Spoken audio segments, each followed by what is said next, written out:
భారతీయ మూలాలున్న Zohran Mamdani New York నగర మేయర్గా ప్రమాణం చేశారు. మన్హాటన్లోని చరిత్రాత్మక సిటీ హాల్ సబ్వే స్టేషన్లో గురువారం అర్ధరాత్రి న్యూయార్క్ మేయర్గా మమ్దాని బాధ్యతలు స్వీకరించారు. డెమోక్రటిక్ పార్టీకి చెందిన Mamdani New York attorney general Letitia James సమక్షంలో ఖురాన్పై చేవేసి ప్రమాణం చేశారు. అమెరికాలోని అతిపెద్ద నగరానికి మేయర్ అయిన మొదటి ముస్లిం నేతగా చరిత్ర సృష్టించారు. అనంతరం మాట్లాడిన మమ్దాని ఇది నిజంగా జీవితంలో ఒక గొప్ప గౌరవమని, అదృష్టమని పేర్కొన్నారు. యుఎస్ సెనేటర్ బెర్నీ సాండర్స్ సమక్షంలో సిటీ హాల్లో జరిగే బహిరంగ వేడుకలో మమ్దాని మరోసారి ప్రమాణ స్వీకారం చేస్తారని తెలుస్తోంది. గత ఏడాది నవంబర్లో న్యూయార్క్ నగర మేయర్ పదవికి జరిగిన ఎన్నికల్లో మమ్దాని గెలిచి చరిత్ర సృష్టించారు.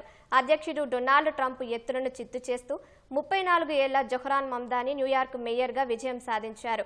జోహ్రాన్ మమ్దాని 1991 అక్టోబర్లో ఉగాండాలోని కంపాలలో జన్మించారు. తల్లి మీరా నాయర్ పంజాబీ హిందూ మహిళ. భారత దిగ్గజ దర్శకుల్లో ఆమె ఒకరు. తండ్రి మహమ్మద్ మమ్దాని గుజరాతీ ముస్లిం.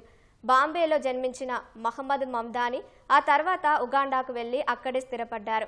మమ్దానికి 5 ఏళ్ల వయసు ఉన్నప్పుడు ఆయన కుటుంబం దక్షిణాఫ్రికాలోని కేప్ టౌన్కు మారింది. ఆ తర్వాత 2 ఏళ్లకే న్యూయార్క్ మకాం మార్చి అక్కడే స్థిరపడింది.